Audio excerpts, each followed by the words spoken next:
So the cycle of teaching, it's the ati. Ati, it's not the ati. It's different, because say Dzogchen, ati cycle of teaching. It's not the ati, it's the ati. Means instruction of a. Het is de A-khrid en niet de A-ti, zoals soms ook wel wordt uitgesproken. Het is de instructie van de A. Sounds the same, right? One is ati, one is ati. Dus het ene heet A-khrid en het andere A-ti. Yeah. So that means instruction of A, or the teachings of A. Dus het gaat over het onderricht over de A. Okay, and originally this teaching started around 11th century. En dit onderricht stamt uit de 11e eeuw. Later, in 13th century, it's more elaborated, more put in the most kind of systematic way by Tujawa Yungnung. En later in de 13e eeuw is het wat meer samengevat door Dzogchen Gyalwa Gyungdrung. And in this cycle here, there's a 15 parts to this. En het bestaat nu uit 15 delen. So the 15 parts are divided into 3 groups of teaching. En de 15 delen zijn weer verdeeld in 3 groepen van onderricht. And the first one is called ripening mindstream, which is not ripen. Het eerste gedeelte dat verwijst naar het rijpen van het gedeelte van de geest wat nog niet gerijpt is. Or you can say ripening your being, which is not ripen. Je kan het ook hebben over het rijpenen van je wezen wat nog niet gerijpt is. Second group is liberating the ripened mind stream, or liberating ripen your being. En het tweede gedeelte is het bevrijden van het gerijpte gedeelte van je geest, of je gerijpte wezen. And the third group is the ultimate liberation. En de derde groep gaat over de uiteindelijke bevrijding. So that will be our focus for next 3 years, will be this first group, second group and third group. Dus dat is ook wat we die 3 jaar gaan doen. Het eerste gedeelte in het eerste jaar, tweede in het tweede en derde in het derde jaar. Now the first group is what we're going to teach and practice this weekend, to ripening the mind stream which is not ripened. Dus het eerste wat we nu gaan doen is het eerste gedeelte, dus dat gaan rijpen wat nog niet gerijpt is. Which is more like a foundational practices. Dus dat zijn eigenlijk zo'n beetje de basisbeoefeningen. And so unlike other cycle of teaching, it's a little more shorter. En niet zoals de andere gedeeltes is het wat korter. So the practices of impermanence. Bijvoorbeeld beoefening van vergankelijkheid. That's one. Dat is 1. Practices of Refuge and Bodhicitta, 2. En de beoefening van toevlucht en bodhicitta is de tweede. The practices of Mandala Offering. En de beoefening van de Mandala Offering is de derde. And then prayers. En dan de gebeden. So these 4 practices. Dus dit zijn de 4 beoefeningen. Are to ripen our mind stream which is not ripened. En die zijn gericht op het rijpen van onze geest die nog niet gerijpt is. Yeah. So it says Shemba Dogpi Tapso means like in order to detach to be free from attachment. That's why we practice the practice of impermanence. We doen de beoefening van vergankelijkheid om vrij te zijn van gehechtheid, dus ongehecht te worden. Right. So in order to be detached or to be free from attachment, we practice impermanence. Dus om vrij te zijn van gehechtheid, om hecht te zijn, daarom doen we de beoefening van vergankelijkheid. Of course, our life is full of attachment. En ons leven is vol met gehechtheden. We like it or not. But the question here is not saying, it's not like an intellectual thing. It's saying that, whenever we suffer as a human being, we are being a little bit too attached to things. Right? Het is niet een intellectueel iets, maar ieder moment dat we lijden in ons leven, dat betekent dat we iets te veel gehecht zijn. Because sometimes attachment is nice, right? En soms kan gehechtheid ook fijn zijn. Hè? How many people are enjoying attachment this time in your life? Hoeveel mensen houden van de gehechtheid op dit moment in hun leven? How many? Hoeveel? Yeah. Or how many people are suffering because of your attachment this time in your life? En hoeveel mensen lijden hieronder? Looks like a 50-50. Dus dat is 50, Okay. 50. So that's not bad. 50-50 is a good number. 50-50 is een goed aantal. Sometimes it can go like 100% suffering, right? Maar soms kan het ook leiden tot 100% lijden. So the point here is, it's not saying, when you're not ready to detach completely, it's not like about forcing yourself to be detached. Dus als je nog niet in staat bent om je volledig te onthechten, gaat het er ook niet om dat je jezelf daartoe dwingt. Rather preparing to be detached. Maar dat je daarop voorbereidt. Because knowing that you have to detach soon or later. Omdat je weet dat er een moment komt dat je je moet onthechten. Sooner is better than the later. Right? En hoe eerder, hoe beter. Either you let it go, it goes anyway, even you don't let it go. Dus of je laat het gaan en dan gaat het nergens. How many things has gone away from your life you don't want it to go? Hoeveel dingen zijn van je weggegaan die je niet hebt willen loslaten? Many, right? Heel veel, hè? And just imagine if you have let it go with open-hearted, those transitions have been much easier. En als je iets met een open hart hebt kunnen laten gaan, dan is die overgang veel makkelijker geweest. So basically what I'm trying to say, things goes, even you are attached to it. Dus wat ik eigenlijk wil zeggen, dingen gaan toch wel weg, ook al ben je eraan gehecht. Working it to let go before it goes is a smart way of letting it go. Dus Healthier way of letting it go. Dus als je eraan werkt om het makkelijker los te laten, dan is het ook makkelijker en een gezondere manier van loslaten. Because in the process of something goes, it brings more growth in you. Want in het proces dat iets weggaat, dan kan dat ook zorgen voor groei in je. Rather than some harm in you. In plaats van dat het je schade toebrengt. So that is what it's saying, why we practice impermanence. Dus dat is de reden dat we vergankelijkheid beoefenen. And the second one is says lamgoyi vithap. So to open the door to the spiritual path, the refuge and bodhicitta is important. En het tweede gedeelte gaat het openen van de deur naar het spirituele pad, waarbij de toevlucht en de bodhicitta belangrijk zijn. Because I think it's true, like any spiritual transformation, that you somehow need to understand there is something more bigger than you.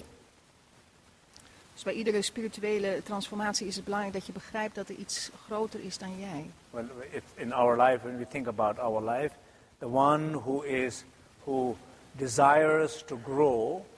Dus als we terugkijken in ons leven en kijken naar degene die wenst om te groeien. Desire to transform. Het verlangen heeft om te transformeren. Desire to improve. Zich te verbeteren. Need to have some trust. There is something higher than you. Therefore, you are willing to transform into that highness or something. Bij dat proces is het belangrijk dat er een soort van vertrouwen is. Dat er iets groter is dan jij. Because that, I think, that core belief got to be there. En dat je dat ook gaat bereiken. Dat geloof daarin, dat is belangrijk. For example, if we are suffering. Bijvoorbeeld als we lijden. If the suffering is the only thing it exists. Als het lijden nog maar het enige is wat er bestaat. There is no greater than the suffering. En er niks anders is meer dan het lijden. Then it's difficult for suffering to transform into anything because it believes there's nothing more than that. Dan is het heel moeilijk om dat lijden in iets anders te laten transformeren, omdat je niet het geloof hebt dat er nog iets buiten dat lijden is. People who are stuck in their suffering and pain, is the only reason they're stuck in their suffering and pain, the deep in the core inside, they don't believe there is something higher than that. Mensen die heel erg vastzitten in lijden en pijn, die hebben niet het geloof dat er daarbuiten iets groter is dan zij. Of course, in this teaching, when we say higher than that, we are referring to a refuge. En als we het hebben over iets wat groter is dan dat, dan hebben we het over de toevlucht. In the meaning of refuge, we talk about the Buddha, Dharma, Sangha, all the beings which represent the enlightened being. Als we het hebben over de toevluchtsboom, hebben we het over de Boeddha, de Dharma, de Sangha, alle wezens die verlichtheidsaspect or the teaching which is the ways to achieve those enlightenment. En het onderricht is gericht om die verlichting te bereiken. Or the path which is which takes you to that enlightenment. Oftewel het pad dat jou naar verlichting brengt. So people who have achieved the path, the message itself, they all are a refuge tree. Dus als de mensen op het pad zijn gegaan, dan kunnen ze alles vinden in de toevluchtsboom. So we say Buddha, Dharma, Sangha, that's what it's referring to, right? Dat verwijst naar In a de simple Boeddha, way, de Dharma en de Sangha, om het op een simpele manier te begrijpen. But also, many of you know, last couple of years, I have been emphasizing a lot on the inner refuge. De laatste jaren heb ik ook heel veel nadruk gelegd op de innerlijke toevlucht. And you have one page there, which is called the inner refuge prayers. En je hebt ook een papier voor je met de toevluchtsgebeden van de innerlijke toevlucht. And the inner refuge, which basically meaning that the place to take refuge is also within yourself. En de innerlijke toevlucht wil zeggen dat de plaats waar je toevlucht neemt, die zit in jezelf. So it's the same principle again, that if you are suffering, if you are lost, if you know something greater than that experience in you, then you have something to look forward or look at in yourself. Dus als je erg pijn hebt of lijdt en weet dat er iets groter is dan dat in jezelf, dan kun je daarop richten en daar hulp van krijgen. So that is, that basically in each one of us, there is a refuge. In ieder van ons zit zo'n toevlucht. We know in each one of us there is ignorance also. En ook in ieder van ons zit onwetendheid. There is emotions driven by that ignorance. En emoties die gedreven worden door die onwetendheid. There is sufferings and consequences driven by those emotions. En het lijden en consequenties daarvan die gedreven worden door die emoties. But there is also a light in us. Maar er zit ook een licht in ons. There is a wisdom in us. Er zit wijsheid in ons. There is a strength and power within us. En er zit kracht in ons. So that is in a refuge where we also, through these teaching and practices, what we're trying to understand.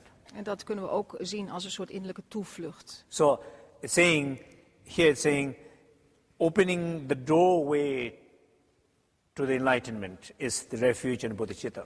Dus het openen van de deur naar de verlichting, dat doen we door via toevlucht en bodhicitta. So without the refuge and bodhicitta, it's not possible to ripen the mindstream. Dus zonder bodhicitta en toevlucht is het niet mogelijk om de geestenstroom te rijpen. So basically, we have to understand these three groups. If you are not ripened, there's no liberation. If there's no liberation, there's no ultimate liberation. Dus je kunt het zo zien, als er geen rijping heeft plaatsgehad, kun je niet bevrijden. Als je je niet bevrijd hebt, kun je ook niet de ultieme bevrijding bereiken. So in order to ripen mindstream, these understandings are important. Dus voor het rijpen van je geestenstroom is dit belangrijk dat je dat begrijpt. So in the second category, after refuge, then we have the compassion. En na de refuge komt de compassie. Yeah. So compassion is trying to seek for enlightenment in order to help other people. Dus dan bij de compassie probeer je verlichting te bereiken om andere mensen te kunnen helpen. So also andere wezens. Also the deep purpose. There is a high consideration for others. Dus het doel is gericht dat je heel erg bekommert om andere mensen. So I think wezens. I think it will be the principle of compassion probably is very important. Het principe van compassie is heel belangrijk. I mean, apart from it's important for the enlightenment. I mean, saying that mind is very important in many aspects of our life. Die ontwikkeling van de geest met compassie is belangrijk op vele aspecten van ons leven, niet alleen voor verlichting. Like basically caring about others. Dus als je zorgt om mensen, zorg hebt voor mensen. I think it's the key, right? Dat is de sleutel. In a relationship. In relaties. You cannot have a good relationship if you don't care about the other person. Je kan niet in een goede relatie zitten als je niet om die persoon geeft. If you think only of yourself, it's not going to be a good relationship. Als je alleen maar aan jezelf denkt, kan het geen goede relatie zijn. You have to care about others dus je more and more and more as you deepen your relationship. Dus als je meer en meer zorg draagt voor een ander, meer geeft om een ander, dan verdiept dat je relatie. That is the growth between two people. En dat is de groei die plaatsvindt tussen twee mensen. If you are doing a business, En als je in zaken bent, also the principle will be that you care others, dan geldt hetzelfde principe dat je om de ander geeft. that you work for, Waar je bijvoorbeeld voor werkt. or that you are, how you say, who you're working, the people you're working for you, Of ten aanzien van de mensen die voor jou werken. or your colleagues, Je collega's. shareholders. Of aandeelhouders. So if you don't care of those people, you're not going to have a good business. En als je niet om die mensen geeft, dan zul je niet een goede zaak hebben. Geen So it's the goede same thing handel. in enlightenment also. If there is no you're not going to achieve enlightenment unless you that have caring for other thoughts, other people. En je zult ook de verlichting niet bereiken als je niet geeft om andere wezens. Only thing is the caring part here. It's a more like the caring. It's a little different than what ordinarily we would think about caring. You know. Maar het zorgen en het geven om mensen of om wezens, dat is iets anders dan waar we normaal aan denken. Sometime in our everyday life, our caring, not always the way we care about some other people, where we do things, they're not always very effective. Dus de manier waarop wij laten zien dat we om mensen geven, is niet altijd heel effectief. It's like it's buying too much toy for children. Bijvoorbeeld door te veel speelgoed voor kinderen te kopen. I love you, you know. Ik hou van je. That's not very good care. En dat is niet Or op een somebody goede manier. who is so weak emotionally and you're trying to feeding that weakness, that's not good care. Of iemand is emotioneel heel zwak en je probeert die zwakte te voeden, dan is dat niet goed. Or somebody who's very dependent on you and you're kind of continuously feeding that dependency, it's not good care. Of als iemand zich heel afhankelijk van je voelt en je voedt die afhankelijkheid, dan is dat ook niet goed. But that doesn't mean you don't give the gift. That doesn't mean you don't give those cares. Het is niet zo dat je dan niet moet zorg dragen voor iemand of geschenken moet geven. Eventually, you want them to know that they don't need you. Maar uiteindelijk wil je dat ze weten dat ze jou in feite niet nodig hebben. They have freedom within themselves. Ze hebben ook de vrijheid in zichzelf. They have that strength within themselves. Ze hebben de kracht in zichzelf. They have that gift within themselves. Ze hebben het geschenk in zichzelf. They don't need you. Ze hebben jou niet nodig. If they feel that freedom, that's your gift. En als zij die vrijheid kunnen ervaren, is dan dat A je true geschenk. gift that you can give to somebody. En dat is een waar geschenk wat je aan iemand Of kan freedom. geven. Een geschenk van vrijheid. So that is the gift, you know. Dus dat is het geschenk. And in the Dharma, in the teaching, when we talk about the compassion, that's what really we call generosity of Dharma, generosity of teaching and wisdom. And that what generosity of the teaching and the wisdom, what eventually gives to people is that inner freedom. Dus de dharma en het onderricht, dat is vrijgevig. En in hun vrijgevigheid geven ze dus de compassie en dat je geeft om andere mensen. But of course, it doesn't mean that you don't do a social work. Of course you do a social work, you know. Maar dat betekent niet, deep inside you understand that principle. dat betekent niet dat je geen sociaal werk moet doen. Natuurlijk moet je dat doen, maar je moet wel het principe goed So voor way ogen houden. we will do a social work, I think there is more awareness in the way we do it. Dus als we dan dat sociale werk doen, is het belangrijk dat daar meer gewaarzijn in It's is. not building more needs, but building more freedom Dus dat je in people. meer vrijheid opbouwt in mensen in plaats van dat Because ze that's the je only way to help somebody. meer nodig hebben. Dat is de enige manier waarop je mensen kunt helpen. So anyway, here its teaching is saying it's like the opening the door to the enlightenment is the refuge and bodhicitta. That's what I'm just trying to kind of summarize these 4 points. Dus wat hier staat is dat het opent de weg naar verlichting door bodhicitta en toevlucht. And the third one is talking about accumulating to accumulation, the accumulating merit and accumulating wisdom. En bij het derde punt gaat het om 2 dingen die je moet vergaren. En dat is het vergaren van verdiensten en van wijsheid. And these teachings, we call it two accumulations, toni. En dat noemen ze 2 dingen die je moet vergaren. Yeah. First one is accumulation of merit. Dus het eerste is het vergaren van verdiensten. And the second one is accumulation of wisdom. En het tweede is het vergaren van What wijsheid. it means is that all the practices related with the method, like compassion, generosity, are accumulation of merit. Dus alle beoefeningen en alle methodes die gerelateerd zijn aan vrijgevigheid, aan compassie, die geven verdiensten. Als je Or like 9 prajna paramitas are like method, accumulation of merit. Dus als je de 9 prajna paramitas toepast, dan kun je verdiensten vergaren. Then the 10th one, the wisdom is the prajna paramita for accumulation of wisdom. En het 10e is de wijsheid, de prajna paramita voor het vergaren van wijsheid. So symbolically, the offering of the mandala, this is the symbolic offering of the mandala, symbolizes that. En het symbolisch offeren van de mandala, dat symboliseert dat. So basically, like in some sense of kind of cultivating generosity. En dus waar het om gaat is het ontwikkelen van vrijgevigheid. By giving the care for others, it's like accumulation of merit. By, being open to others, it's more like a generosity of wisdom. Dus om voor mensen te zorgen dat vergaart verdiensten, positieve dingen. En het open zijn voor mensen, een openheid geven aan mensen, dat zorgt ervoor dat je wijsheid ontwikkelt. That makes sense? Begrijp je dat? How many times when you give somebody and somebody didn't care very much what you gave, how many times you felt bad, offended? Hoe vaak heb je je niet beledigd gevoeld als je iets aan iemand gaf en dat niet geaccepteerd werd of gewaardeerd werd? Or how many times when you give something when people say, sorry, thank you, I don't need it. Of dat je iets aan iemand wilde geven en dat hij zei van nou, ik heb het eigenlijk niet nodig. And you feel bad, no? En dan voel je daar rot onder, hè? So what you need to give them is the wisdom, not the stuff. Het belangrijk is dat je hun de wijsheid geeft en niet de dingen. And some people who need stuff, you give them stuff.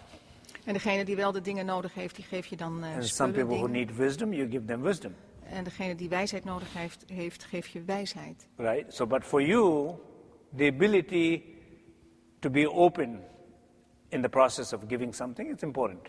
Maar voor jou is het belangrijk dat je open bent in het proces van geven. Because many times in our life, Want vaak is het zo, when we give something, need to give, it's stronger than somebody need to receive it.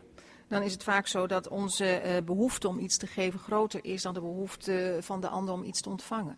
And it's not a very good practice. En dat is geen goede beoefening. So if you are doing much better willing to not give Dus je doet het veel beter als de wil om te geven minder sterk is. than trying to give. Dan in plaats van dat je probeert te geven. Because what you need is not just giving things, what you need to be open when somebody does not accept it. Belangrijk is niet zozeer dat je de dingen geeft, maar dat je open bent als iemand het niet wil accepteren. So these are the form of accumulations that we are talking here. Dus dat zijn de vormen van dingen die je kunt vergaren. And the fourth one we're verzamelen. talking here is the prayers, like a sondep, when we do the Guru Yoga. En dan het vierde hebben we over de gebeden, bijvoorbeeld de Guru Yoga. So we, in our tradition, like the prayers are very important. In onze traditie zijn de gebeden heel erg belangrijk. Because the prayers it's like a language of heart. Want een gebed is eigenlijk de taal van het hart. I think, people who don't understand prayers, Mensen die gebeden niet begrijpen, maybe they don't understand the language of heart. kunnen misschien ook niet de taal van het hart begrijpen. It's like a just simple wish. Simple wish, Het is gewoon een simpele wens. asking to the higher beings. Dus iets wensen, iets vragen aan de hogere wezens. So that is, I think, it's very important here because many of these teachings, they are connected with like thousands of years, unbroken. Heel veel van dit onderricht is verbonden met een overdrachtslijn van duizenden jaren, onafgebroken. And we are the one who needed to receive them. En wij zijn degene die ze moeten There ontvangen. are sources from where we needed to receive them. En er zijn bronnen van waaruit we In ze... order to receive from those sources, we need if we don't have access to those sources, we try to connect with those sources through prayers. En als we niet contact kunnen maken met die bronnen, dan moeten we contact maken met die bronnen door middel van gebeden. So you can see all these 4 parts. Dus al deze 4 delen. It's a very kind of human thing, very human thing, you Het is know. een heel menselijk iets. Practice of impermanence is very human. De oefening van vergankelijkheid is heel menselijk. Practice of refuge, bodhicitta, very human. Ook de beoefening van bodhicitta en toevlucht is Practice heel of menselijk. generosity, offerings, very human. En ook van het offeren is heel menselijk. Prayers, very human. En gebeden is heel menselijk. I'm saying it very human. It feels like very human, you know. Ik zeg dat het heel menselijk is omdat het heel menselijk voelt. Because sometimes, you know, in the other teachings, it's talking about taming our mindstream. In ander onderricht wordt wel gesproken over het temmen van de geestesstroom. Okay. Because we are like a wild horses. Omdat wij als een soort wild paard zijn. Nobody can ride on it. En niemand kan het berijden. Right? You know, like that's what in a relationship, each other trying to ride on each other, you fell down. Dat gebeurt wel in relaties. Als de een de ander probeert te berijden, dan val je om. You ride on it and you feel like it's quite stable, then suddenly it shakes and throws you out. No. Je zit erop en je denkt het is behoorlijk stabiel en dan plotseling schudt er iets en dan val je er vanaf. So we are wild in many ways, you know. Dus we zijn wild op vele manieren. Through our experiences of life, En door onze ervaringen in het leven. here we have many age groups here, right? And as you get older and older, you feel like you have not maybe practiced wisdom, some aging wisdoms. En ook als je ouder wordt, dan heb je misschien geen wijsheid beoefend, maar je wordt vanzelf wijzer. And sometimes you have aging wisdoms together with the practice group, which is kind of expanded a little bit more. En soms heb je ook een wijsheid die je opdoet door het ouder worden, maar ook in combinatie met beoefening. But you wish that sometime these wisdoms came a little earlier in your life, you know. Maar soms zou je willen dat die wijsheid wat eerder in je leven zou komen. But that's what it is, you know. You have it now. Maar dat is zoals het nu is. And those you don't, then maybe you are in a better position to say, come fast sooner than the later, you know. En misschien ben je wel in de positie om te zeggen van kom maar sneller dan later. Dus wat Because betreft wijsheid. they genuinely help life. You know? Want dat kan het leven werkelijk helpen. Yeah. So anyway, so these to ripen mindstream, to ripen one's being through these practices. Can you see how these 4 practices might ripen our mindstream? So just try to make some link there. You know? Kun je je voorstellen dat deze 4 beoefeningen je wezen en je geestesstroom kunnen rijpen? Probeer je dat eens voor te stellen. That makes sense? Begrijp je dat? You know, trying to place of reflection, trying to make some link. How does these 4 points actually ripen my mind stream? Reflecteer daar eens op. Hoe kunnen deze 4 punten mijn geestesstroom rijpen? Okay, so of course we continue, but I want all of you just trying to make the link somehow, your own, trying to understand and make the link there. Ik vind het belangrijk dat je dit begrijpt en dat je ook die verbinding zelf kunt leggen. Okay, so that's kind of general introduction to these 4 parts to ripen one's mind stream. Dus dit is een algemene introductie op deze 4 punten die erop gericht zijn om je geestesstroom te rijpen.